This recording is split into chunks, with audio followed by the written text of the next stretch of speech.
우리 39절까지 한 절씩 교도하시겠습니다. 34절 누가 정죄하리요? 죽으실 뿐 아니라 다시 살아나신 이는 그리스도 예수시니 그는 하나님 우편에 계신 자요 우리를 위하여 간구하시는 자신이라. 누가 우리를 그리스도의 사랑에서 끊으리요? 환난이나 공고나 박해나 기근이나 적신이나 위험이나 칼이라. 기록된 바 우리가 종일 주를 위하여 죽임을 당하게 되며 도살당할 양같이 여김을 받았나이다 함과 같으니라. 그러나 이 모든 일에 우리를 사랑하시는 이로 말미암아 우리가 넉넉히 이기느니라. 내가 확신하노니 사망이나 생명이나 천사들이나 권세자들이나 현재일이나 장래일이나 능력이나 높음이나 깊음이나 다른 어떤 피조물이라도 우리를 우리 주 그리스도 예수 안에 있는 하나님의 사랑에서 끊을 수 없으리라. 아멘. 로마서 8장 31절부터 39절까지는 우리가 왜 예수 그리스도를 믿는 자가 의롭다함 받지 않습니까? 하나님의 의의 자녀가 되는데 우리가 구원의 완성이 반드시 이루어질 수밖에 없느냐? 왜 우리는 영화로운 자가 될 수밖에 없느냐? 우리 다른 말로 얘기하면 예수 믿고 죽으면 정말 천국 가나? 여러 가지 그런 구원의 이런 문제, 나의 미래에 대한 이 문제 앞에 불안하고 두렵고 여러 가지 의심들이 많이 생길 수 있겠지만 지금 31절 39절까지는 염려하지 말라는 거예요. 왜냐하면 하나님의 사랑과 그리스도의 사랑이 우리를 꽉 붙잡고 있다는 거예요. 하나님과 예수 그리스도의 사랑 때문에 우리의 구원은 완성될 수밖에 없고 한 영혼도 잃어버린 바 되지 않을 거다. 우리가 예수님처럼 우리가 영화로운 자가 될 것이다. 여기에 대한 확신을 주는 것이 31절에서 39절입니다. 근데 이런 확신이 어디로부터 비롯되느냐? 우리가 성경 지식을 하나님 말씀을 많이 듣고 우리가 확신에 이를 수도 있어요. 성경이 이렇게 됐으니까 그래 내가 믿어야지.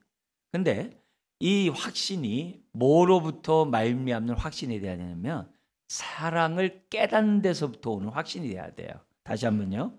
우리가 구원의 확신, 저는 이 하나님 이런 말씀이 있기 때문에 저는 확신합니다. 아멘. 이렇게 끝날 게 아니라 하나님의 사랑과 예수 그리스도의 사랑을 깨닫는 가운데 확신해야 그게 진짜예요. 그게 내 자신에게서도 큰 확신을 줘요. 그래서 우리들이 하나님 말씀을 배울 때마다 항상 사랑을 느끼도록 우리가 하나님의 사랑과 그리스도의 사랑을 느낄 수 있도록 그런 것들을 항상 우리가 그렇게 우리가 해석하고 받아들여야 돼요.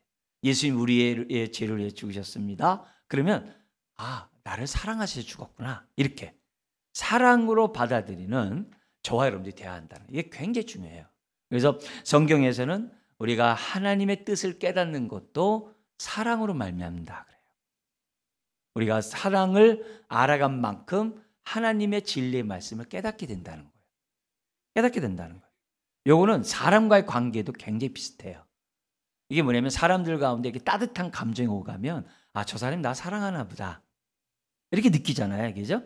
배려하는 손길이나 따뜻한 손길을 보면 나에게 관심이 있구나. 느끼잖아요. 그렇게 확신하는 거하고 말로 내가 당신 사랑해. 나 당신 좋아해. 당신 나 배려해. 이렇게 하죠. 그런가 보다. 이거하고는 다르잖아요.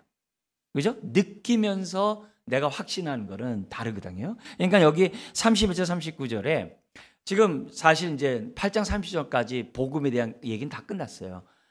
의롭다함 받은 자를 영화롭게 하리라. 그럼 끝난 거예요. 근데 이 바울은 다시금 이 모든 복음의 핵심인 사랑을 다시 얘기하는 거예요. 변할 수 없는 영원한 그 사랑을 다시 얘기하면서 우리에게 확신을 가지라는 거죠. 근데 이 얘기는 이미 로마서 5장 5절에 얘기를 했어요. 우리가 이런 훗날에 대한 그 영광을 바라고 즐거워하는 이 소망이 우리에게 부끄럽지 않은 이유가 뭐냐?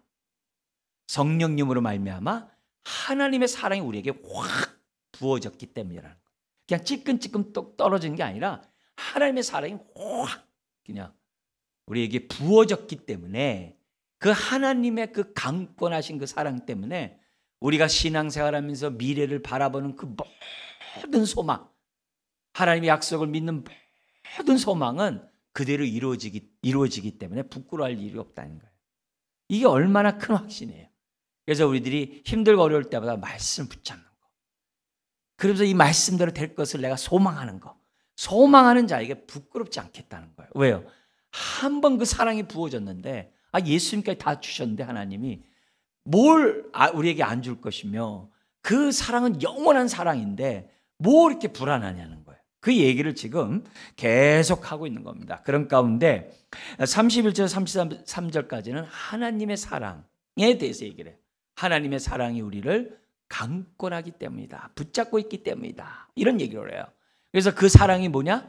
독생자를 주셨을 뿐만 아니라 또한 모든 것을 우리에게 줬다는 거예요. 그 사랑을 우리가 지난주에 봤어요. 근데 오늘 또한 우리에게 보여준 것이 뭐냐면 34절에서 36절까지가 그리스도의 사랑도 있다는 거예요. 하나님의 사랑 속에서 예수님이 이 땅에 오셨는데 그럼 예수님 자신은 우리에 대해서 어떻게 생각했냐? 우리들은 누가 명령하면 거기 순종하기 위해서 마음도 없이 있는데 순종할 수 있잖아요. 그잖아요. 하나님의 말씀에 절대 복종해서 얼마든지 복종할 수 있잖아요. 근데 그런 복종이냐? 아니면 우리를 사랑해서 하는 하나님께 대한 순종이냐? 사랑 때문이라는 거예요. 우리 그리스도 예수님께서도 우리를 사랑하기 때문에 우리를 위해 대신 십자가에 죽는 그것을 기꺼이 즐거움으로 자원함으로 우리 예수님도 십자가를 지셨다는 거예요. 그래서 아버지의 사랑과 함께 그리스도의 사랑이 있는데 우리 미래가 불안전하겠냐 이게. 우리들의 삶이 안전할 수밖에 없다는 거예요. 영생만이 아니라 영생복락만이 아니라 내일의 삶도 오늘의 삶도 우리가 안전할 수 있다는 거예요. 왜요? 그 사랑의 줄로 우리를 꽉 도명해 맺기 때문에 우리는 안전하다는 것을 이제 보여주는 내용이 36절까지 나옵니다. 그러면서 37절 이하에서는 그 어떤 상황에서도 특별히 어떤 너희들의 위험과 고난과 아주 그냥 우울한 그런 삶 가운데서도 염려하지 말라. 내가 너희를 지켜줄 것이고 그 사랑에서 누구도 끊을 수 없다. 이렇게 다시금 이제 설명하는 그런 내용입니다. 오늘은 우리가 34절에서부터 이 그리스도의 사랑을 얘기하면서요. 그리스도의 사랑을 우리가 두 가지로 좀 나눠서 설명하려고 그래요. 그래서 오늘은 이제 첫 번째 것들을 여러분들에게 설명하고 그다음에 또 하나 이 뒤에 부분들은 뭐냐면 우리들이 35절에 있는 것처럼 우리가 어떤 환난과 공고나 박해나 기근이 있다 할지라도 그리스도의 사랑은 절대 취소되지 않고 끊을 수 없다. 이 얘기는 우리가 이제 다음 주에 다시 사랑을 좀 더 우리가 볼 거예요. 그래서 오늘은 우리 이제 예수님의 사랑 가운데 전반부에 너무 놀라운 그 사랑을 우리가 좀 지금도 우리를 어떻게 사랑하고 있는지를 우리가 한번 좀 보면서 다시 한번 우리가 마음의 위로를 받고 우리 소망이 분명히 이루어질 것을 확신하면서 우리가 절대 부끄러운 인생이 되지 않을 것이라고 하는 그런 걸 우리가 확신하면서 오늘 은혜를 받았으면 좋겠습니다. 그래서 우리가 이제 34절에 그러면 우리 그리스도의 사랑이 어떻게 나타났는가 우리가 너무 잘 아는 이런 규절인데요. 그렇지만 우리가 이 시간 다시 한번 확신하면서 돌이켜 봤으면 좋겠습니다. 여기 보면 이 그리스도의 우리의 사랑은 뭐냐? 전체적인 얘기는 자기 몸까지 줬다. 그게 뭐예요? 마지못해서가 아니라 사랑하기 때문에. 근데 이 우리 몸을 준 것도 너무나도 귀한데 이 다시 살아나신 예수님이 보좌 우편에 앉으셔서도 여전히 우리를 사랑한다는 거예요. 그리스도의 사랑이. 그러니까 십자가 때만 사랑하는 게 아니라 지금도 승천하시고 보좌 우편에서 우리를 위하여 여전히 우리를 사랑하셔서 우리를 위하여 기도하고 계시고 우리를 돕고 있다는 거예요. 이 엄청난 사랑이죠. 그래서 주님의 그 사랑에 정말 변하지 않고 영원한 그 사랑을 우리가 이 시간에 34절에서 좀 살펴보려고 해요. 자, 그래서 우리 여기서 이제 두 가지를 우리가 좀 보겠는데요. 첫 번째는 34절의 상반절이에요. 예수님은 어떤 분이시냐? 우리를 위하여 죽으시고 다시 살아나셨다 이거예요. 우리를 위하여가 되게 중요해요. 그죠?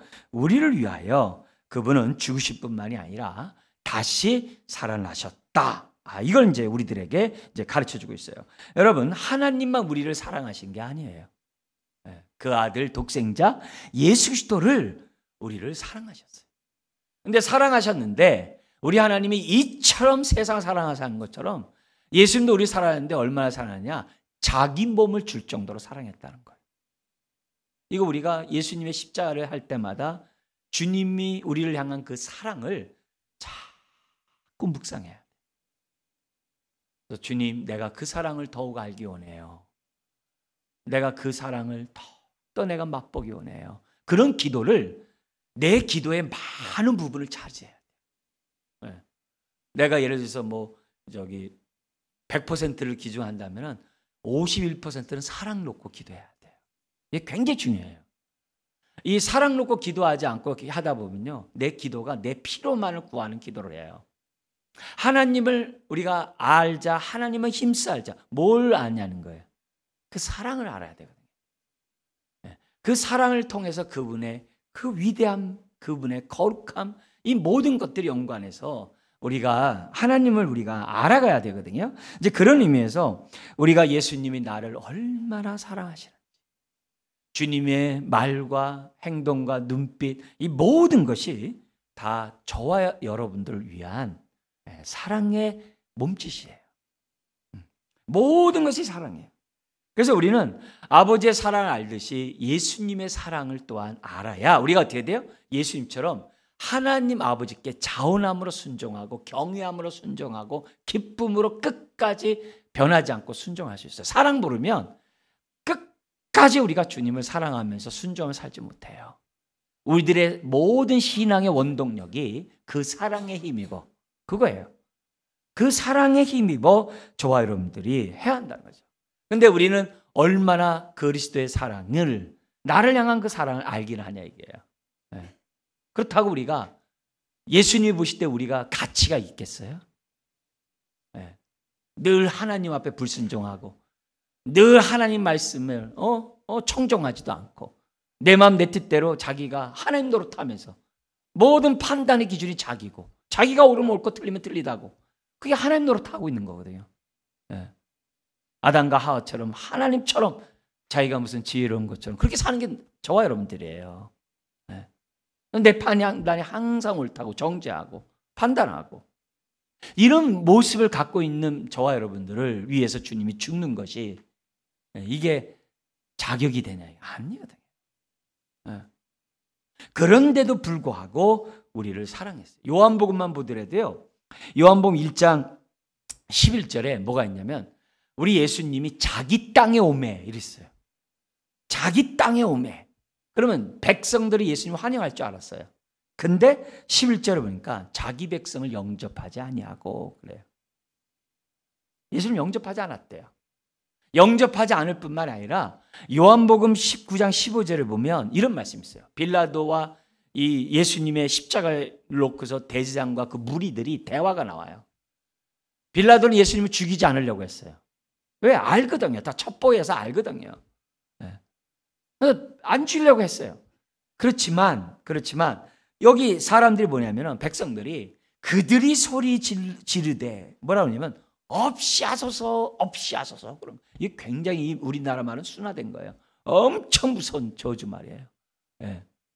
없이 하소서 그러면서 그를 십자가에 못 박게 하소서 하면서 백성들이 막 빌라도 앞에서 소리 지르는 거예요. 이게 얼마나 이 군중에 그게 굉장히 무섭습니까? 굉장히 무섭습니까? 근데 이게 이 선동 정치에서만 그렇게 된 게 아니에요. 그들의 마음이 이미 어둠에 속해 있기 때문에 어둠을 사랑하는 자였기 때문에 빛을 어떻게 돼요? 완강하게 백성들이 거부하는 거예요. 싫다는 거예요. 그래서 그를 없이 하소서 십자가에 못 박게 하소서. 그러니까 빌라도가 얘기해요. 너희 왕을 십자가에 못 박냐? 그래서 대제사장이 대표로 나와가지고 뭐라고 했냐면은 가이사 외 황제 외에 예, 우리에게 왕이 없나이다. 그러면서 이 대제사장이 이미 있잖아요. 하나님과 자기가 딱 돌아선 거예요. 하나님으로부터. 굉장히 무서운 말이에요. 예. 자신들이 하나님에 딱 돌아선 거예요. 근데 자신만 돌아서요? 예수를 죽였던 자들이 다 뭐 죽이라는 자 다 돌아서는 거예요. 다 돌아서는 거예요. 근데 이런 자를 위해서 예수 그리스도가 자신을 사랑하는 가운데 내줬다는 거예요. 참 기가 막히죠. 그러면서 주님이 자신을 내어줄 뿐만 아니라 지금 뭐냐면 다시 살아나셨다고 했는데 로마서 4장 25절에는 정확히 얘기를 해요. 왜 죽으시고 부활했는지. 제가 읽어드릴게요. 예수는 우리가 범죄한 것 때문에 내줌이 되고, 네. 내줌이 되고, 우리 하나님이 그에 이렇게 내어줬어요. 네. 범죄한 것 때문에. 또한 우리를 어떻게 하기 때문에 다시 살아났다고 그래요? 의롭다 하시기 위하여 살아나셨느냐. 정확하게 딱 얘기를 해요. 우리의 죄 때문에 죽은 것뿐만 아니라 우리의 의를 위해서도 부활하셔야 돼요. 우리의 의롭다함을 위해서도 부활하셔야 돼요. 참 너무 놀라운 메시지죠. 그래서 만약 예수님의 부활이 없다면 우리의 죄를 위해 대신 죽은 것이 거짓이에요. 그뿐만이 아니라 허풍 떤 것에 불과해요. 근데 예수님이 부활했기 때문에 예수님 말이 진짜네? 이렇게 되는 거예요. 부활하셨기 때문에 예수님이 우리의 죄를 위해 대신 죽은 게 맞네? 뿐만 아니라 하나님이 예수님의 죽음을 받으셨네? 이게 되게 중요한 거예요. 하나님이 받으셨네? 예수님의 그 십자가의 제사를 받으셨네? 이게 굉장히 중요해요. 뿐만 아니라 예수님 자신도 어떻게 돼요? 우리를 사랑하셔서 내어줌이 되었다는 이 말이 이게 수동적으로 이렇게 내어줬다는 거잖아요. 근데 다른 데서 뭐냐면 나는 죽을 권세도 있고 다시 살아날 권세도 있다 그랬어요. 예수님 자신이 왜요? 생명의 주이시기 때문에. 그러면 주님이 부활함으로 예수님 자신이 또 뭐가 된 게 증명된 거예요? 그분이 죄가 없을 뿐만이 아니라 생명의 주님이라는 게 증명된 거예요. 그리고 죄와 사망 권세를 가진 원사탄 마귀가 멸망했다는 이 사실 또한 다 증거된 거예요. 이 부활의 사건은 어마어마한 사건이에요. 네. 근데 왜 부활하셨다고요? 저와 여러분들을 위하여. 이게 중요해요. 예수님 자신만을 위하여? 아니에요. 저와 여러분들을 위하여. 네. 그래서 우리가 의롭다함 받는다는 이 첫 단추가 굉장히 중요해요. 왜요? 의롭다함 받는 자는 반드시 영화롭게 돼요.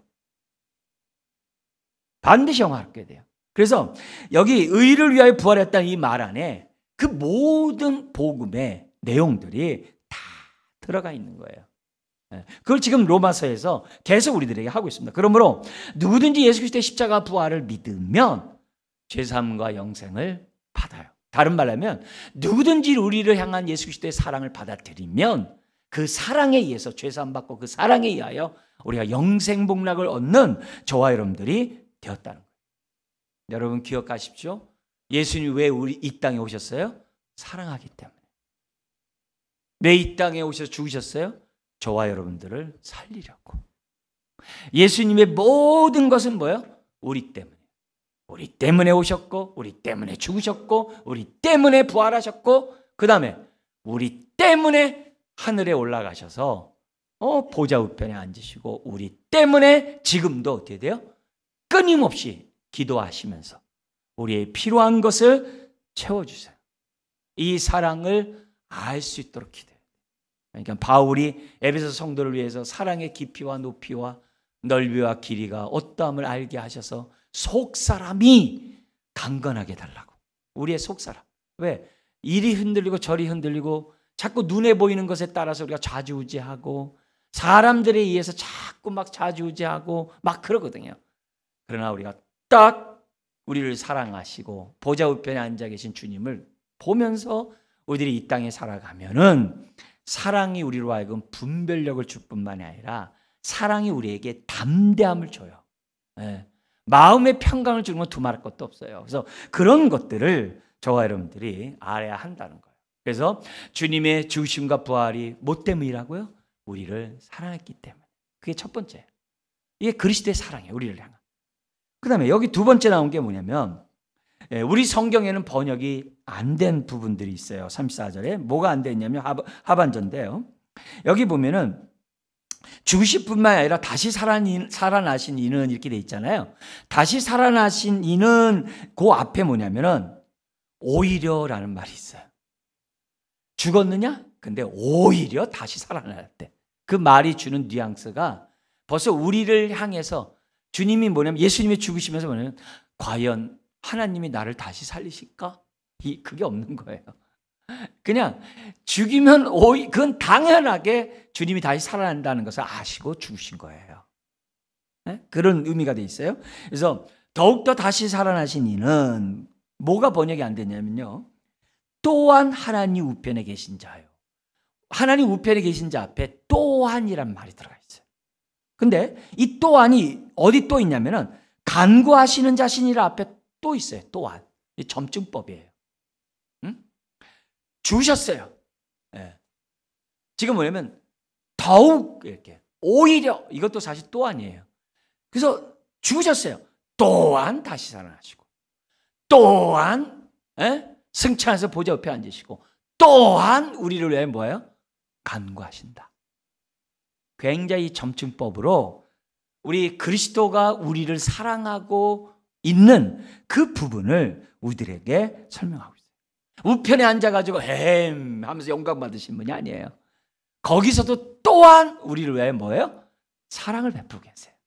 네? 성령님을 보내신 것도 우리 예수님이 기도 간구하셨기 때문에 아버지께서 들으시고 보내셨다고 그런 거고, 우리의 아들과 함께 모든 걸 주시겠다고 하나님이 말씀하신 그 모든 것들로 어떻게 돼요? 예수님이 기도했기 때문에 하나님이 예수 그리스도를 통하여 다 준다라고 돼 있어요.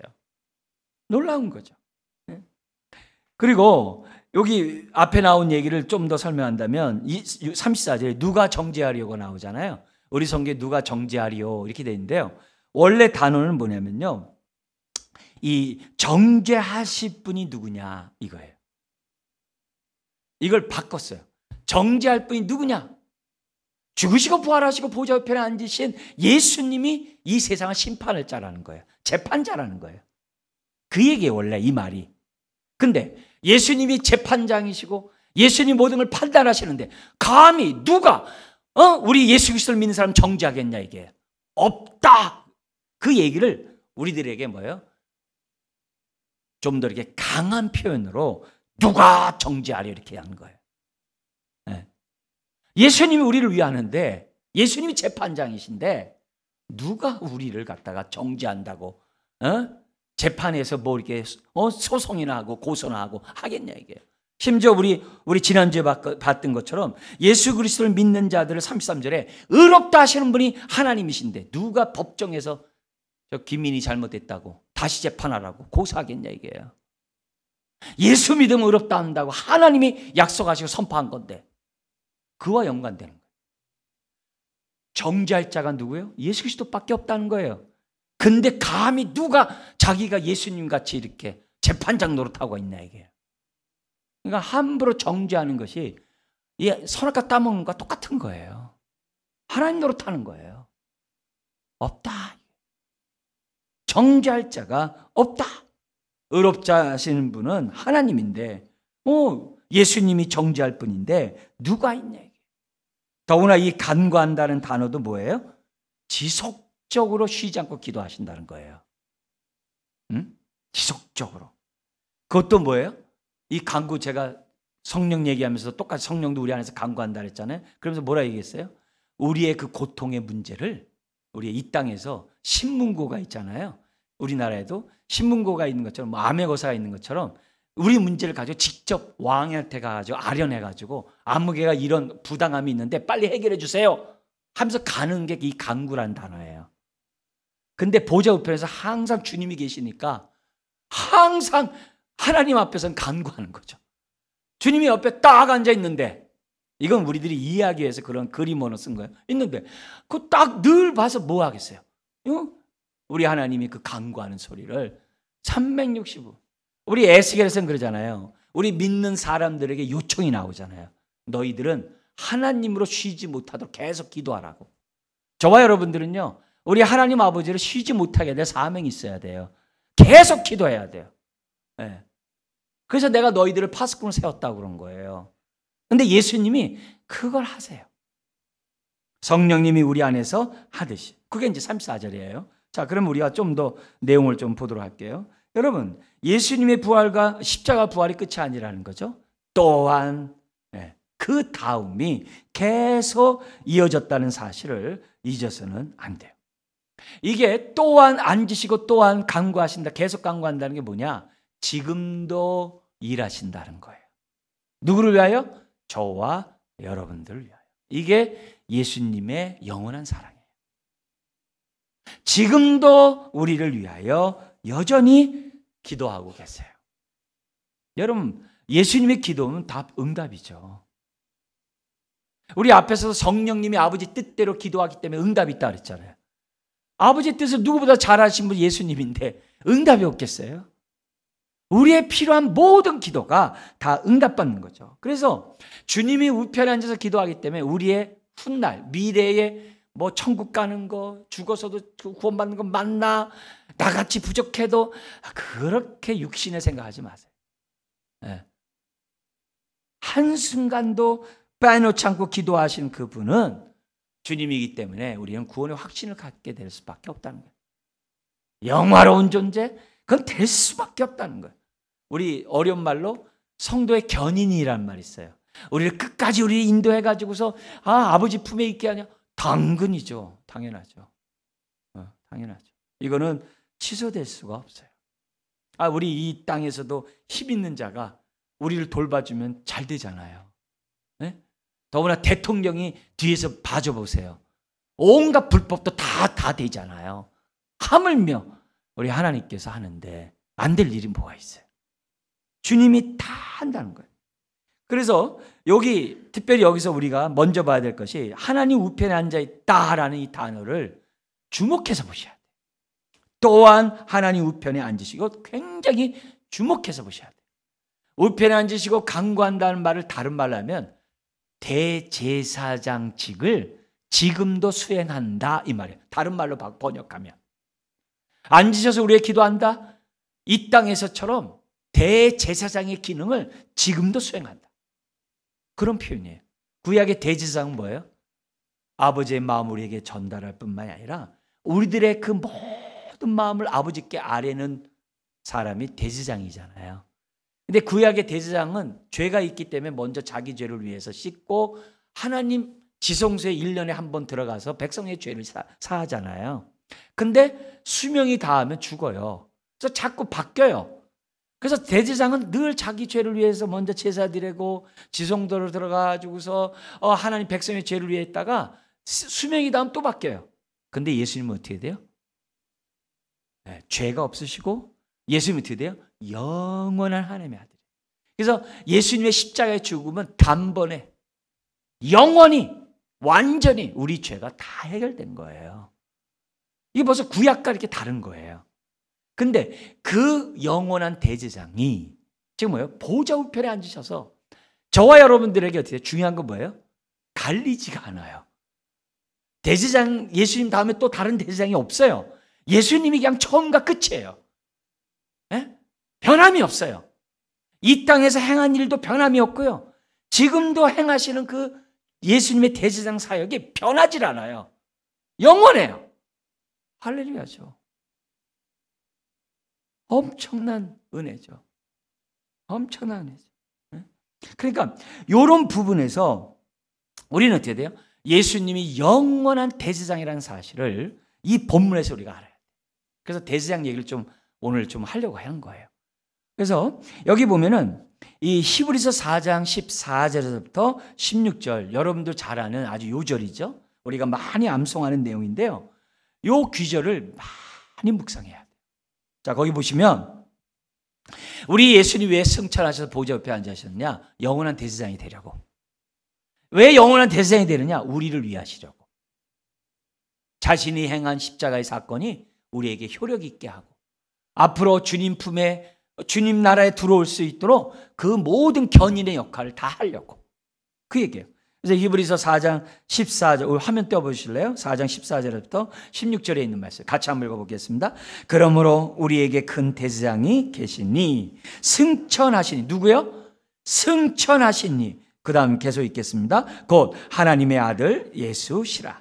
우리가 믿는 도리를 굳게 잡을지어다. 우리가 지금 배운 이런 모든 것들을 굳게 잡아요. 예수님이 큰 대제사장인데 이 땅의 대제사장과 비교해 볼 때 큰 자다는 거죠. 승천하신 분이라. 예수님이 큰 대상이에요. 승천하신 하나님의 아들이라는 거예요. 죽으시고 부활하시고 승천하셨다는 거죠. 자, 그 다음에 15절도 같이 한번 읽겠습니다. 우리에게 있는 대제사장은 우리의 연약함을 동정하지 못하실 리가 아니요 모든 일에 우리와 똑같이 시험을 받으신 이로되 죄는 없으시다. 죄가 없어야 우리를 위해 대신 죽을 수 있는 거예요. 근데 우리의 연약함을 동정하지 못하실 리가 아니래요. 우리가 나 같은 부족한 자 기도해도 될까요? 이렇게 하면 안 돼요. 네, 우리는요 그냥 삭개오처럼 뻔뻔하게 뽕남에 올라가서 그냥 나 좀 살려달라고 해야 돼요. 네, 주님 앞에서 체면 차릴 일들이 아니에요. 내가 부족한 거 알아요. 그냥 겸손하게 더 십자가 앞에 와서 붙잡아야 돼요. 그리고 여기 보면은 우리와 같이 모든 일에 시험을 당했다 그랬어요. 그래서 누가 내 마음 알려 그렇게 얘기하지 마시라 그랬어요. 주님이 다 알아요. 다 알아요. 내 모습 그대로 우리 주님은요 다 알아요. 그래서 우리를 동정하세요. 연약함 동정하세요. 우리 연약함을 알기 때문에 성령까지 보내주셨다 그랬잖아요. 우리 지난주에. 네? 연약함을 돕기 위해서 보내주셔서 우리를 돕는다 그랬어요. 근데 돕는 데서 가장 우리에게 제일 많이 도와주는 게 뭔지 아세요? 기도예요. 우리는요 툭하면 기도하고 싶지 않아요. 이래저래 기도하고 싶지 않은 핑계들이 너무 많아요. 바빠요. 할 일 많아요. 피곤해요. 내가 너무나도 저거예요. 뭐 너무 많아요. 기도 안 할 일 너무 많아요. 근데요 성령님이 우리에게 오셔서 뭐냐? 이런 기도하고 싶지 않은 이 마음들을 딱 붙잡아 주신 분이 성령이세요. 그래서 피곤해도 기도하게.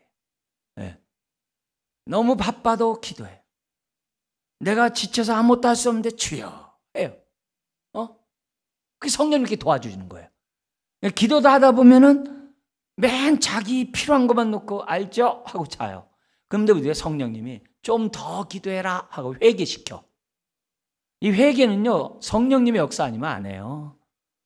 회개도 거칠을 이게 아니라 그냥 진심으로 회개하게 해요. 성령의 역사예요. 우리 연약함을 다 돕는 거예요. 그것처럼 예수님이 우리의 연약함을 다 도우세요. 그래서 성령님이 우리 안에서 역사하는 거예요. 그 다음에 16절도 보세요. 거기 보면 같이 읽어볼까요? 그러므로 우리는 긍휼하심을 받고 때를 따라 돕는 은혜를 얻기 위하여 은혜 보좌 앞에 담대히 나아갈 것이냐. 오늘 이 자리에 나온 거예요. 로마서 5장 1, 2절에 있는 것처럼 하나님과 화평된 자, 믿음으로 하나님 보좌 앞에 서 있는 은혜를 우리가 받은 거예요. 그래서 우리는요, 뭐 벼룩도 낯짝이시 그러면 안 돼요. 그냥 있는 그대로 주님 품에 안기면 알아서 다 씻어주세요. 우리 애들 나가서 놀다 오면 다 알아서 다 받아주잖아요. 다 그렇게 하세요. 그러니까 때를 따라 돕는 은혜가 우리가 뭐예요?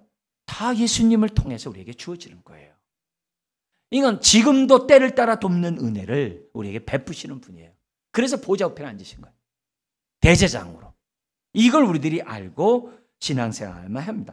비슷한 구절을 제가 읽어드릴게요. 히브리서 8장 1절과 히브리서 1장 3절에 나와요. 뭐라고 되어 있냐면요.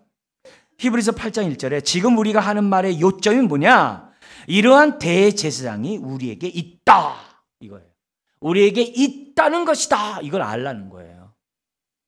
그는 하늘에서 지극히 크신 이의 보좌 우편에 앉으셨으니 이게 대제사장으로 앉아 있는 거예요. 얼마나 감사해요. 히브리서 1장 3절에서도 얘기해요. 히브리서 1장 3절에서 보면은 같이 읽어볼까요? 이는 하나님의 영광의 광채시요 그 본체의 형상이라. 예수님을 말해요. 그의 능력의 말씀으로 만물을 붙드시며 창조하고 붙들고요, 죄를 정결하게 하시는 일을 하시고 십자가에 죽으시고요, 높은 곳에 계신 지극히 크신 이에 어디 앉았다고요? 우편에 앉았냐. 이걸 우리들이 신앙생활 예배드리는 저와 여러분들이 우편에 앉아계신 예수 그리스도를 바라보면서 그 사랑에 의해서 우리들이 예배를 드려야 돼요.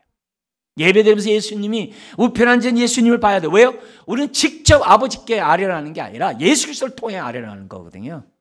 네. 기도도 예수의 이름으로 하잖아요. 예배도 예수의 이름으로 하는 거거든요.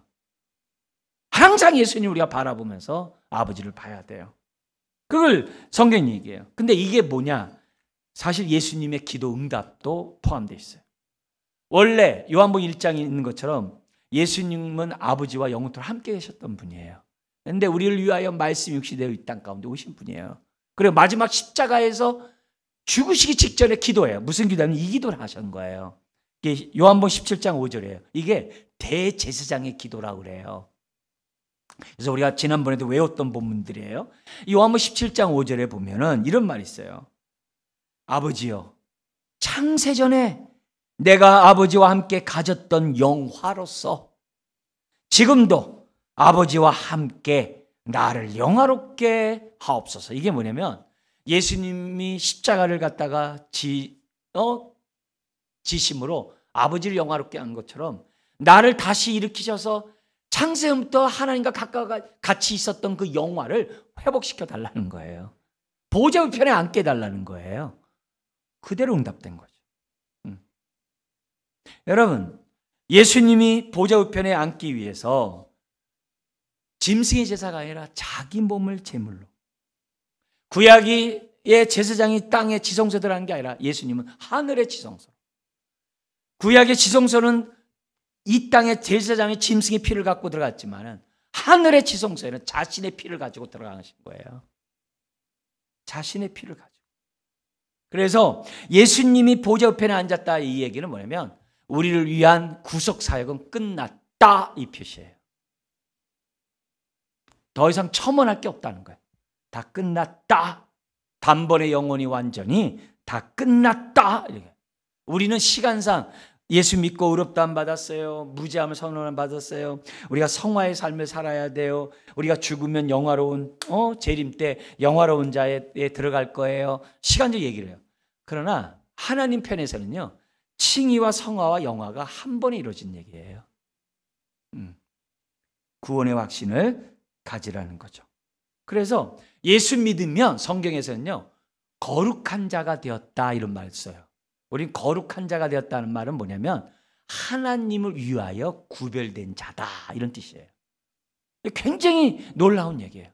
우리가 이 땅에 있지만 하나님의 것으로 구별된 하나님의 자녀가 되었다는 거예요.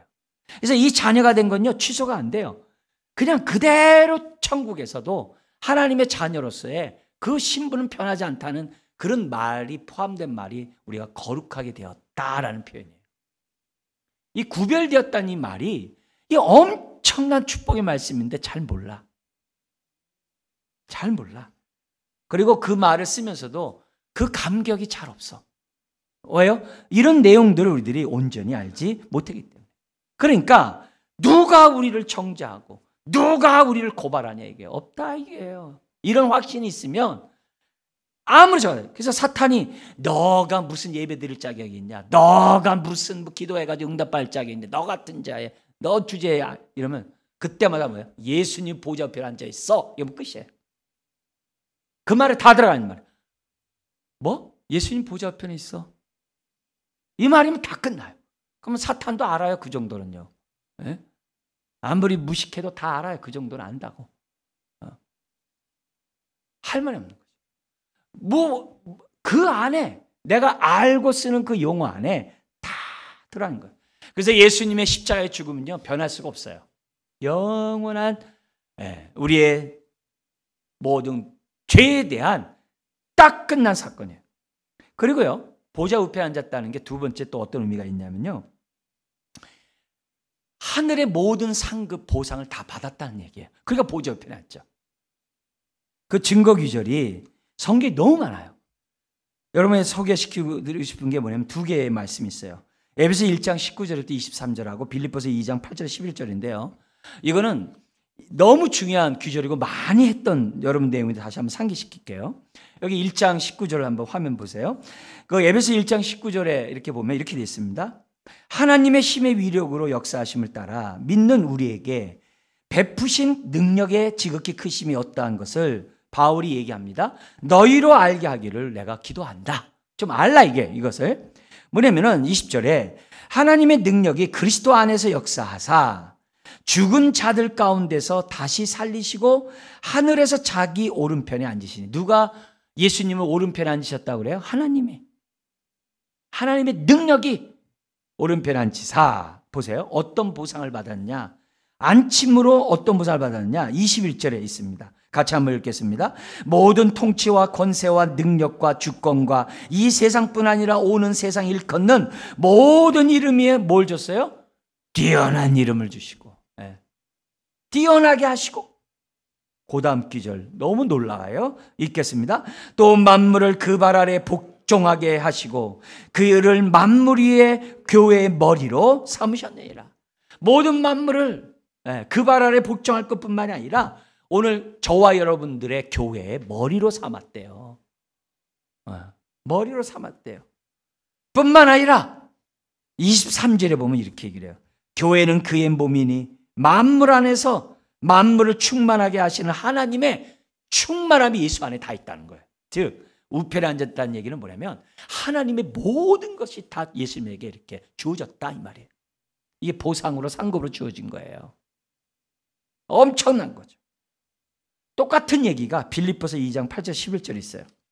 여기 보면은 빌립보서 2장 8절 11절에 보면은 사람의 모양으로 예수님이 비워 종의 형체 육신을 입고 이 땅에 오셔서 사람들과 같이 되셨고 그 결과 어떻게 됐느냐? 이 9절을 보세요. 이게 9절 10절 11절이 초대교회 찬송가예요.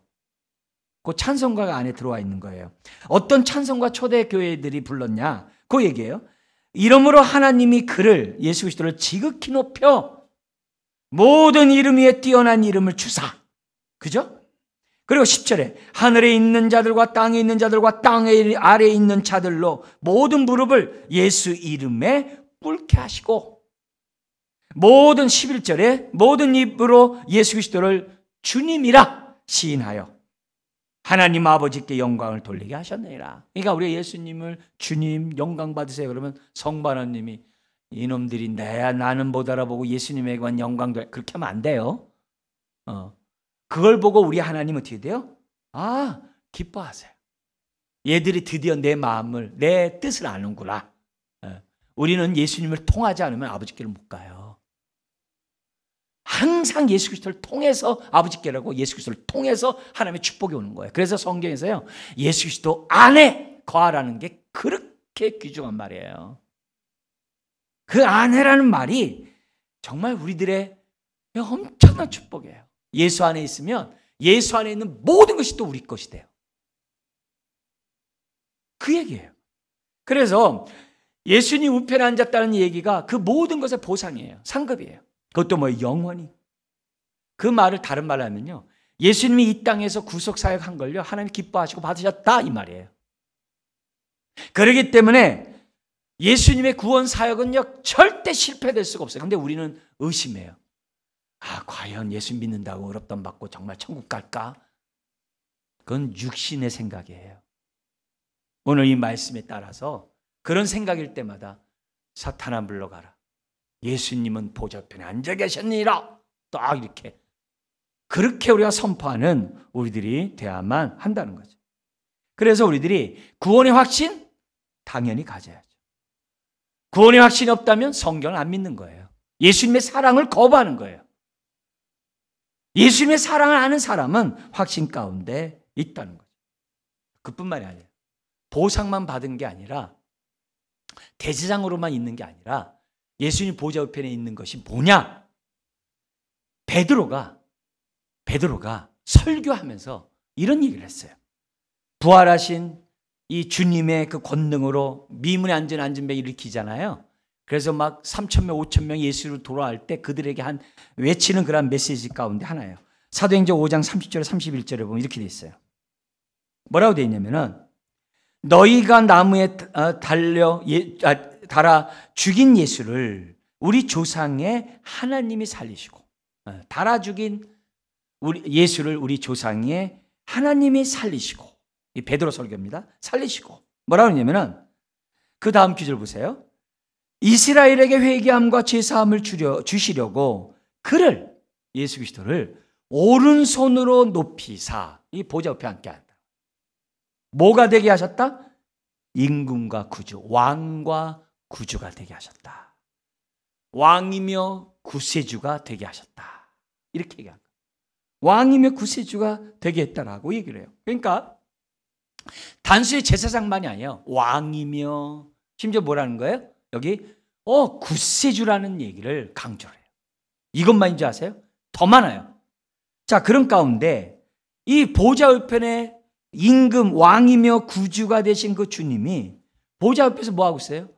여전히 지금 저와 여러분들을 위하여 왕직을 수행하고 계시고요, 구세주로서의 사명을 감당하고 있어요. 그래서요, 여러분이 잘 아는 사도행전 28장 18절에서 20절이 있어요. 예수님 부활 승천하시면서 마지막 위임 명령한 게 있어요. 땅끝까지 복음 전하라. 그 규절 보세요.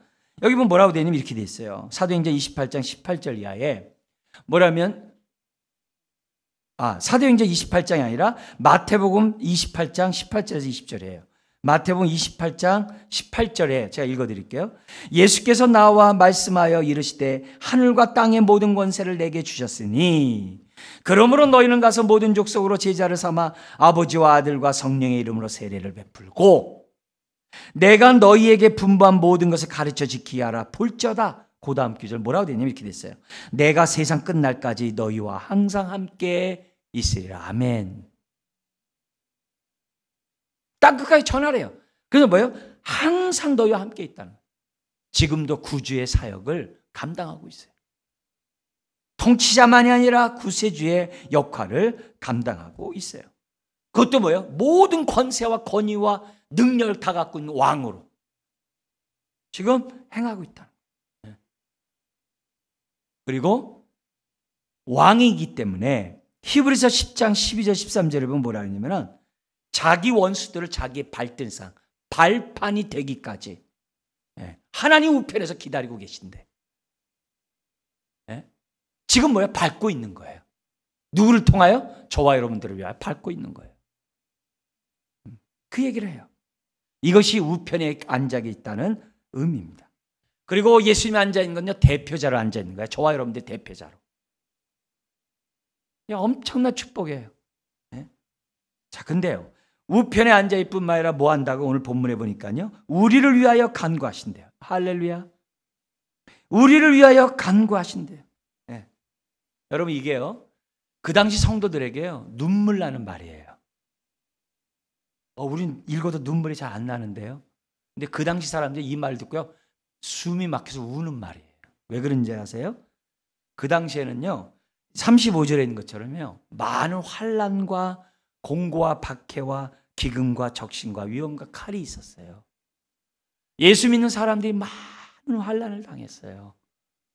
너무 많은 환난을 당하고 있는 상황이에요. 근데 우리가 믿는 예수님이 살아서 우편에 앉아 계실 뿐만 아니라 우리를 위하여 간구하신다는 말, 우리를 긍휼히 여기시고 우리의 연약함을 동정하지 못하시는 분이 아니라 그 분이, 그것도 친히 우리를 위하여, 그것도 뭐예요? 쉬지 않고 간구하신다니, 계속 간구하신다니. 이 계속이란 말 번역이 안 돼가지고 뉘앙스가 안 살아서 그러는데요, 지금도 계속해서 기도하고 있다는 거예요. 기도하고 있다는 거예요. 그래서 고난당하는 성도들에게 얼마나 큰 위로가 되는지 몰라요. 보좌 옆에 앉아서 수수방관하고 가만히 있지 않으세요. 끊임없이 연약함을 위해 기도하고 있어요. 성령님이, 여러분, 우리 예수님이 보좌 옆에 앉았다고 했는데요, 보좌 옆에 앉아있지 않네 라는 사건들이 나와요. 성경에. 보좌 옆에 앉아있질 않아요. 앉았다고 하는데 앉아있질 않아요. 서 있어요. 앉을 수가 없어요. 어땠냐면요, 스데반 집사 돌 맞아 죽었을 때요, 우리 예수님이 그의 연약함을 돕기 위해서 영화를 열어주셨어요. 그리고요, 보좌 우편에 앉아있는 예수님이 아니라 보좌 앞에 서 있는 예수님을 보게 하세요. 서 있어요. 성도가 죽는데 아유 이게 아니에요. 앉아 있을 수가 없어요. 서 계세요. 서 계세요. 그 서신 주님을 봐요. 뿐만 아니라 이 스데반 집사가 자기를 위해 돌 던지는 자에게 얼마나 이 미운 마음 갖겠어요. 사람인데. 돌 맞아 죽는 그 순간에서요, 스데반 집사가 어떻게 기도해요? 예수님이 십자가에서 기도한 것처럼 똑같이 기도해요. 저들의 죄를 용서해달라고. 여러분, 그런 기도는요, 예수님이 기도했기 때문에 가능한 거예요. 예수님이 기도하지 않으면 스데반이 어떻게 불쌍히 여겨달라고 기도하겠어요? 예수님이 기도하니까 성령님이 그 연약함을 도와서 저들의 죄를 용서해달라고 기도하면서 돌 맞아 죽고, 그 얼굴은 천사와 같이, 왜? 스데반도 연약하니까 영화를 열어서 예수님 보게 함으로 천사같이 바뀌게 하시는 거예요. 네? 이게 그래서 네로 황제 그 영화 있잖아요. 사자에게 다 먹히고 머리밖에 없는데 네로가 그 독병이 나오잖아요. 아니 쟤는 왜 나를 비웃고 있어? 쟤도 왜 나를 비웃고 있어? 그 네로 황제가 그 영화에 보면 막 그렇게 나오잖아요.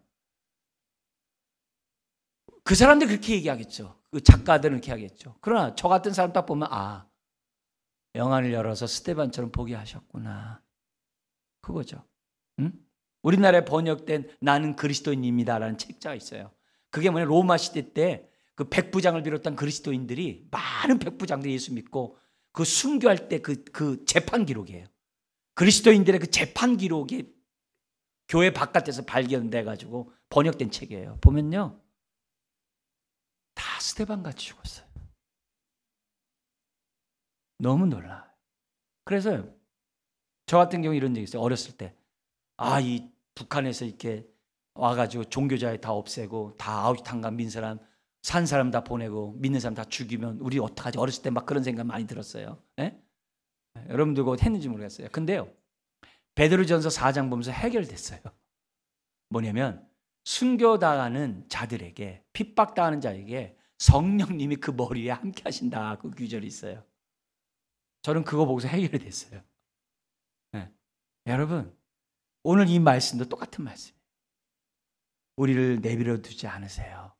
성령님을 통하여 영안을 열어주시든지, 성령님을 통하여 우리의 연약함을 감당하게 한다든지. 우리 안희숙 사모님 아시죠? 죽으면 죽으리라의 책자 유명한 쓰신 우리 그분 아시죠? 그분이 자기는 순교하려고 갔는데 순교가 안 되고 살아나온 거예요. 그러니까 그것 때문에 자기가 그렇게 울었대요. 그 책에서. 내가 하나님 앞에 자격이 안 돼서 내가 이렇게 순교당하지 않았다고. 그러면서 그렇게 울었던 장면이 나와요. 그러니까 참 우리 많은 걸 생각하게 하는 그런 부분입니다. 여러분, 예수님이 이렇게 우편에 앉아서 영원한 대제사장 직분을 감당하는 거는요, 여기뿐만이 아니에요. 히브리 기자도 그 7장 23절 25절에서도 똑같은 말을 했어요. 제가 읽어드릴게요. 제사장 된 그들의 수요가 많은 것은 죽음으로 말미암아 항상 잊지 못함이로다. 그 구약의 대장이죠. 그러나 예수님은 영원히 계심으로 그 제사장 직분도 갈리지 아니하니라. 갈리지 않는데요. 영원하니까. 근데 그 다음 구절이에요. 거기 한번 보면 같이 읽겠습니다. 그러므로 자기를 힘입어 아버지 하나님께 나아가는 자들을 온전히 구원하실 수 있으니 이는 그가 항상 살아계셔서 그들을 위하여 뭐 한다고요? 여기 번역이 안 돼서 그래요. 항상 간구하십니다. 예. 영원한 대제사장이기 때문에 구원이 취소 안 돼요. 근데 여기서 우리를 더 충격스러운 말씀이 있었죠. 25절에 뭐라고 돼 있어요? 우리를 온전히 구원한대요. 이 말을 그냥 간과하면 넘기면 안 돼요. 이 말이 뭐냐면요, 구약의 제물을 드릴 때 흠 있고 점 있으면 안 돼요. 구약의 제물은요 온전해야 돼요. 아멘. 근데요, 저와 여러분들을 갖다가 구원하실 때 예수님이 흠과 점이 없이 온전한 제물 되셨던 것처럼 저와 여러분들이 나중에 구원받아가지고 주님 나라 갈 때요, 흠 없이 점 없이 온전하게 구원해서 하나님께 데려간다는 거예요. 요게 요 히브리서 7장 25절에 있는 게 아니라 골로새서 1장에도 똑같은 말이 있어요. 흠 없고 책망할 것이 없는 자로 구원한대요. 하나님 앞에 서게 한대요. 그게 어떻게 가능하지? 제가 가끔 여러분 얘기하죠. 제가 저기 입관 예배 때 얼굴 꼭 본다고. 뭐예요? 예수 안에 죽는 자가 복이 있다라고 하면서 성경 기록하라 했잖아요. 마지막 죽는 그 순간에 함께함을 저는 성도들이 본다고 100% 믿어요. 그래서 그 모습 보려고 가요. 네? 슬픈 시간이지만 저는 하늘의 영광을 다시금 보는 시간이에요. 유족들은 우느라고 정신없어서 못 보지만 저는 그거 본다고요. 그거 본다고요. 네? 여러분, 우리들이 주님이 단 한순간도 우리를 내버려 두지 않으세요. 그리고 나 같은 자가 온전히 구원하실 수 있어? 근데 이렇게 엉망진창인데, 아니 우평강도, 우평강도도 온전함으로 주님이 받으셨어요. 아멘. 예? 우리는 그게 우리가 볼 때는 뭐 이러지만은 한순간에 주님이 회개케 하셔서 아주 깨끗하게 하세요. 깨끗하게 하세요. 그래서 하나님 앞에 보세요. 영원히 사는데 매 흠 많고 점 많은데 영원히 천국 살아보세요. 그 부끄러워서 우리가 어떻게 살아요? 생각해 보세요. 예? 거룩한 하나님 앞에 그냥 덕지덕지 그냥 죄 많은 옥시해가지고 영원히 어떻게 살아요? 우리 하나님 그렇게 하시는 분이 아니에요. 예? 육신의 생각으로 하지 마세요. 흠없는 상태로 우리를 있는 그대로 받으세요. 사람을 외모로 판단하지 마세요. 예? 그리고 하나님의 능력을 내 수준으로 생각하지 마세요. 그래서 로마서 8장 1절이 중요한 거예요. 예수 그리스도 안에 있는 자에는 결코 뭐가 없다? 정죄함이 없다. 할렐루야. 그거 자꾸 외치셔야 돼요. 예?